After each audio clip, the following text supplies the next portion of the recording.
En primera plana, Carlos Herranz.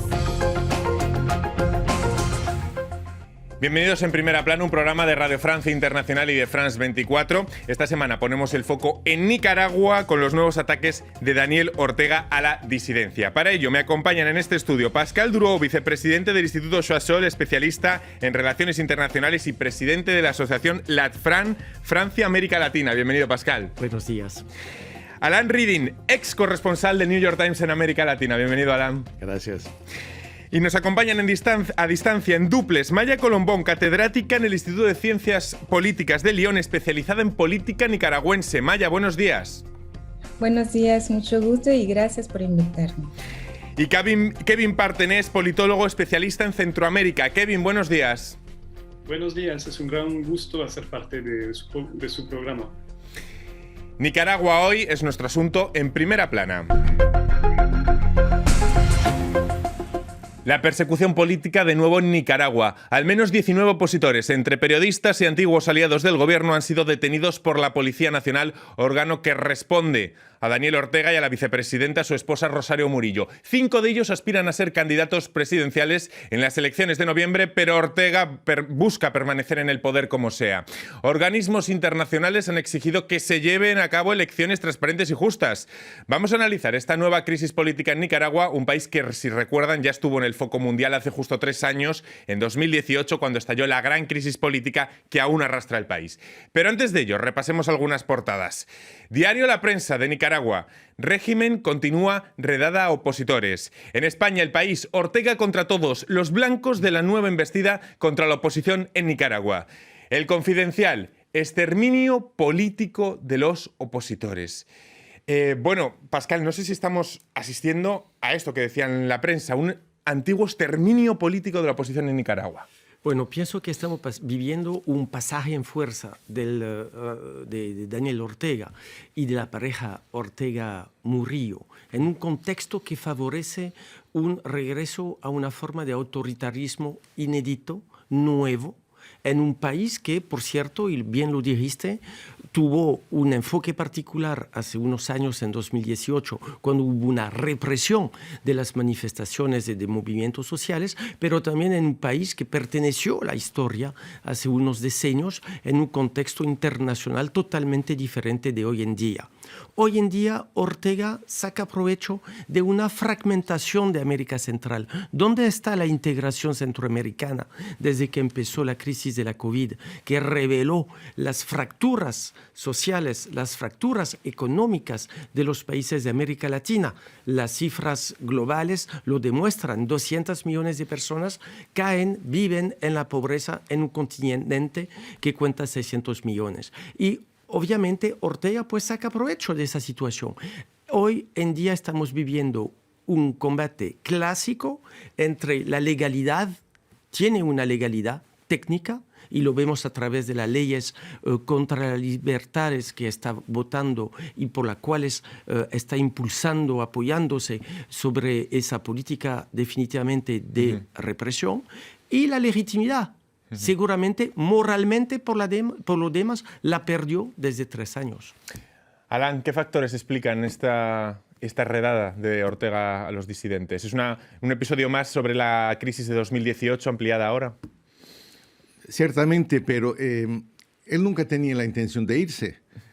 Él esperaba, como en las otras ocasiones, las cosas se pasaran tranquilamente, porque él ya tenía control sobre todos los instrumentos de poder del país, la legislatura, el judiciario, la policía, el ejército. Entonces, se suponía que, es decir, las cosas andaban, la economía andaba relativamente bien, él tenía buenas relaciones con los empresarios, tenía buenas relaciones con la iglesia, todas cosas que eran contrario a ser un revolucionario de la izquierda, pero en fin, entonces parecía bien. Entonces estalla, porque es como en una buena parte de América Latina, buena parte del mundo, el tipo de crecimiento que hubo en aquellos años de 5 o 6%, por cierto, fue distorsionada, fue controlada por un pequeño grupo. Entonces estalla, y en este momento él tiene que empezar a usar los instrumentos Y se habla de leyes, bueno, leyes, esa es también otra ficción en América Latina, hay que antes de pegarle a una persona se escribe una ley y después le pega,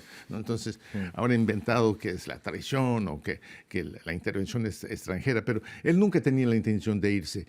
Entonces, ahora el costo de quedarse ha aumentado, el costo interno para la oposición y para el pueblo en general, y el costo externo, más presión del exterior, pero que se quede, que se quede. Maya Colombón, catedrática en Ciencias Políticas, especializada en política nicaragüense en Ciencias Políticas de Lyon. Pese a las presiones internacionales, Daniel Ortega continúa su caza de disidentes. ¿Su escenario de tener vía libre, sin oposición en las elecciones de noviembre, va rumbo de concretarse o algo le puede impedir esto? Claramente lo que ha hecho el gobierno Ortega Murillo es encarcelando a las mayores figuras de la oposición, poner esta oposición en situación de bloqueo total.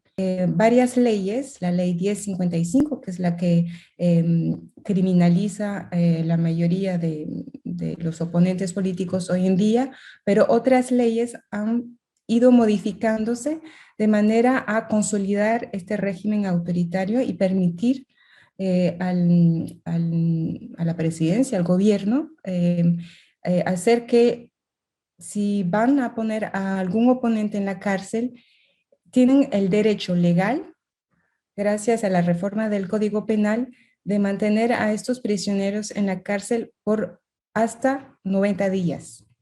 Quiere decir que en estas circunstancias, todos los presos políticos o los oponentes políticos que están en residencia controladas, no pueden salir para ir a presentarse frente al Consejo Supremo Electoral a finales de julio. Entonces, digamos que lo más probable en estas circunstancias es que la oposición no tenga candidatos que se puedan oficialmente presentar al Consejo Supremo Electoral para estar en las listas de las elecciones de noviembre.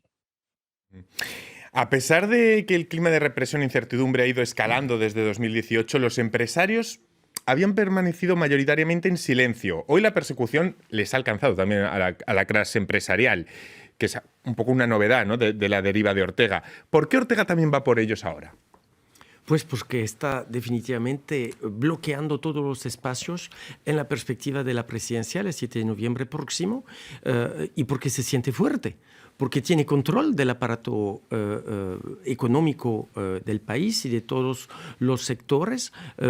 A pesar de una situación extremadamente difícil, el nivel de crecimiento bajó, por supuesto, desde ya varios años, estamos a menos 3.5%, y bueno, tiene control, entonces ya se siente fuerte y es realmente este pasaje en fuerza.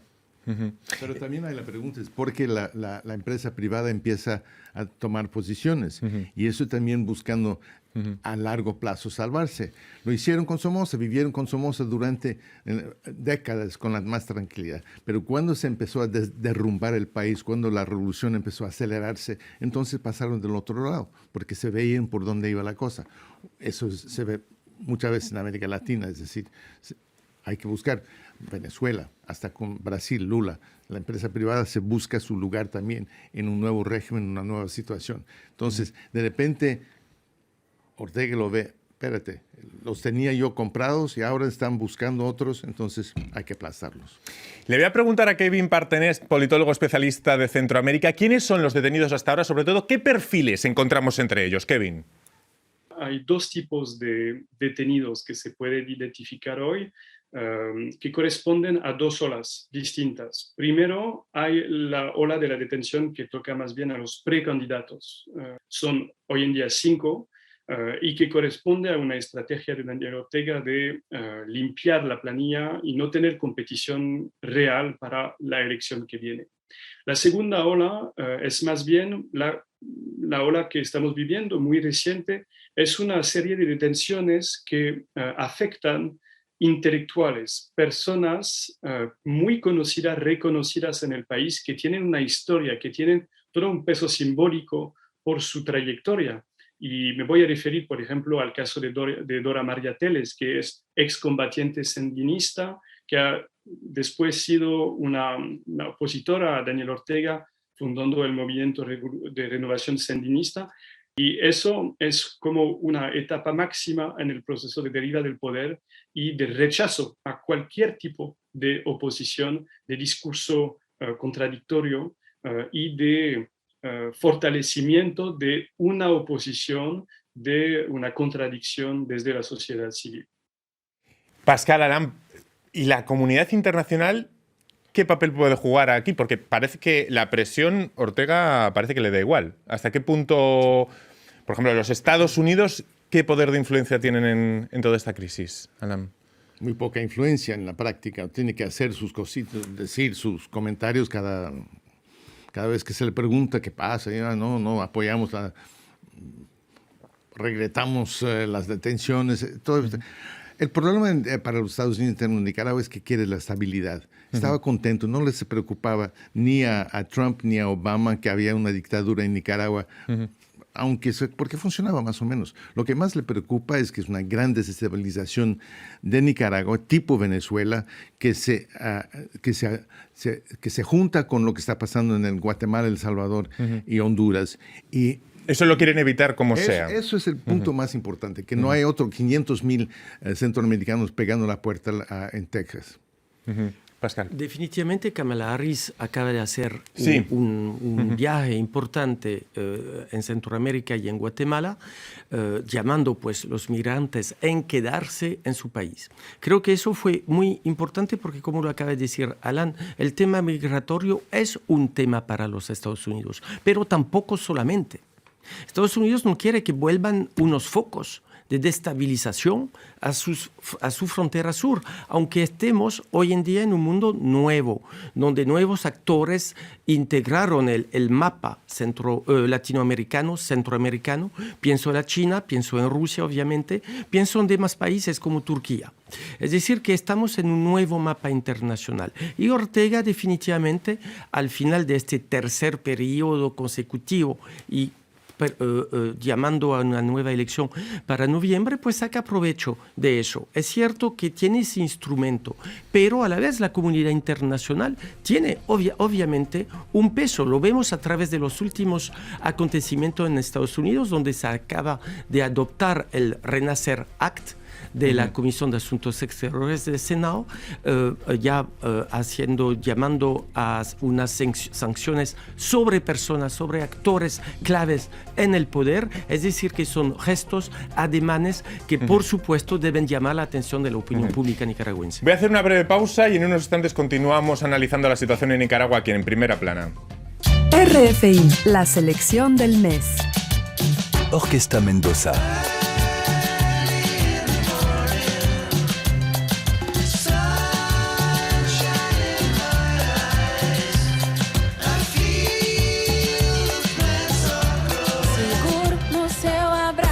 Barbosa, Tirico et RDD.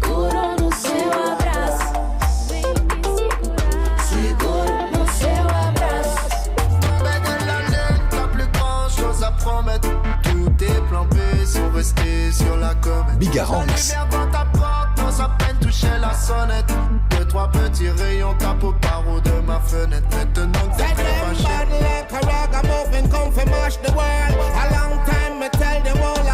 Scaramucci et Derek Sound.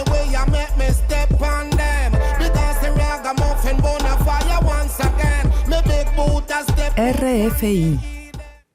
Seguimos aquí en Primera Plana esta semana analizando la crisis política de nuevo instalada en Nicaragua con ese trasfondo electoral. Lo hacemos con Pascal Drouot, vicepresidente del Instituto Choiseul, especialista en relaciones internacionales y presidente de la asociación Latfran, con Alan Reading, ex corresponsal del New York Times en América Latina, y en duples nos acompañan los politólogos especialistas en Centroamérica, Maya Colombón y Kevin Parteny. Bueno, a la crisis política de 2018 hay que sumarle ahora el contexto nuevo, lo nuevo que hay, la pandemia de la COVID-19, acompañada de los huracanes, si los recuerdan, Iota y ETA, que también hicieron estragos en la producción nacional. Esto ha hecho, claro, aumentar considerablemente todavía más la pobreza en el país, en una situación todavía más desesperada. Bueno, eso sí está claro. hay dos posibilidades. Una es más gente. Lo que ha pasado en América Central también, los huracanes sobre todo y también COVID, pero ha aumentado la presión migratoria hacia el norte. Pero también la pobreza de por sí existe y no necesariamente es lo que estalla estos movimientos. Sobre todo un movimiento político no está ido por pobreza, lamentablemente. Entonces lo hemos visto en muchas partes del mundo. Entonces yo creo que se ve en muchas partes del mundo. Produce más miseria, sencillamente, produce más miseria, pero no hay efectos inmediatos que vayan a producir un resultado más positivo. Hablando de la disidencia, le voy a preguntar a Maya Colombón. Destaca en esa disidencia la figura de la periodista Cristiana Chamorro, su principal rival sobre el papel de Ortega. ¿Qué perfil podríamos trazar de ella? Cristiana Chamorro tiene una primera peculiaridad, es que es la hija de Violeta Chamorro, que fue presidente de la República a partir de 1990, es también la presidenta que ganó, o sea, la candidata, mejor dicho, que ganó la elección de 1990 contra Daniel Ortega y que le pone fin a su primer mandato presidencial. Entonces, para Daniel Ortega y Rosario Murillo hoy en el poder, es muy simbólico de poner a Cristiana Chamorro, hija de la que hizo que perdieran las elecciones y perdieran el poder en 1990, en situación de no poderse presentar a esta elección. Es una figura que trasciende un poquito, podríamos decir, los dos grandes grupos de oposición que existen hoy en día en Nicaragua, la Alianza Ciudadana y la Coalición Nacional. Cristiana Chamorro, ella se presenta como candidata independiente. Su posición era decir que ella se presentaba al dilá de esta fractura que existe dentro de la oposición. Organizaciones como Human Rights Watch piden a la ONU que endurezca su respuesta a la crisis de Nicaragua. ¿Se puede esperar ese incremento de la presión de la comunidad internacional hacia Ortega en las próximas semanas según nos vayamos acercando a esa fecha electoral, Pascal? Definitivamente, pero ¿cuáles van a ser los productos? Porque ya vimos que eso, por cierto, es un mensaje a la comunidad internacional en términos de imagen, pero lo vimos con Venezuela. ¿Y qué? Entonces, hace parte de un todo. Definitivamente, la clave lo tienen los nicaragüenses. Y esa es la razón por la cual la movilización internacional, pero ¿qué es lo que llamamos también la comunidad internacional hoy en día en esa fragmentación internacional? Ya que Daniel Ortega cuenta también con unos aliados. Él puede también criticar a la comunidad internacional diciendo, bueno, esa tiene vocación en tener apoyo, es lo que hace de los Estados Unidos, y ya manda otra vez a la retórica de los años 70-80, revolucionarios, yo, Daniel Ortega, una liberación de la comunidad internacional, porque aquí estamos para el bien del pueblo, etc.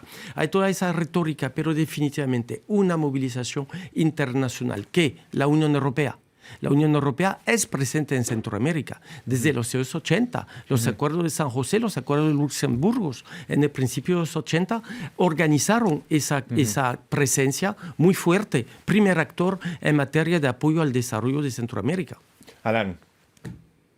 No creo que tenga mucho impacto, honestamente. Se ve por todos lados del mundo, Myanmar, Turquía, Venezuela, Cuba, Rusia, China. O sea que la clave, como decía Pascal, está en los propios nicaragüenses.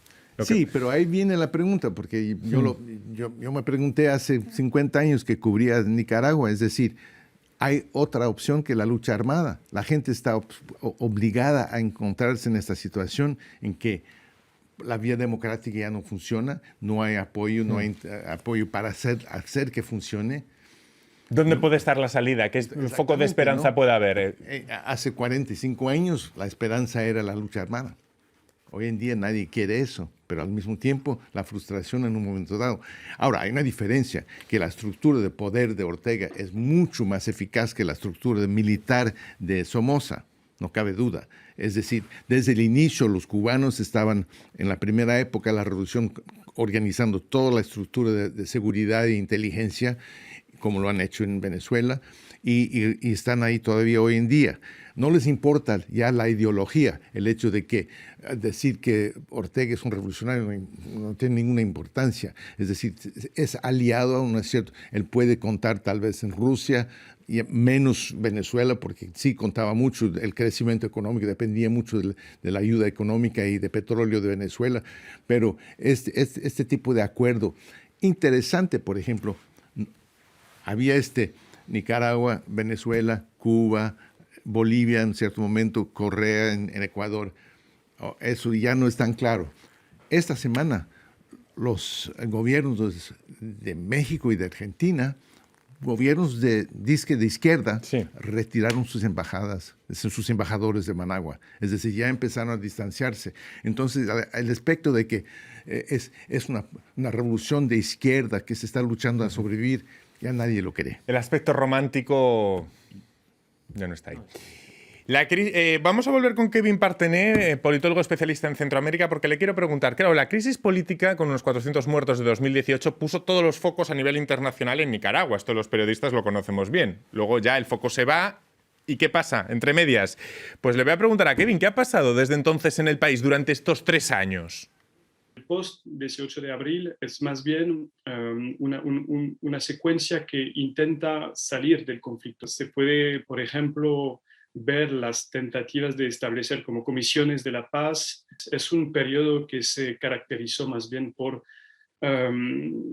presión internacional, por intentos por varios actores que sean internacionales, la OEA, CIDH, unas partes de la Unión Europea también, o estados europeos, ese periodo fue más bien encontrar un camino de salida del conflicto. Después surgió el COVID, y lo que se puede destacar es que surgió ¿cómo decirlo? Un régimen autoritario con todo su esplendor. Y pues se identificó durante todo este periodo del COVID, desde pues marzo 2020 hasta casi la fecha, pues que no hubo cooperación ninguna por parte del gobierno, y que la población fue dejada totalmente a sí misma.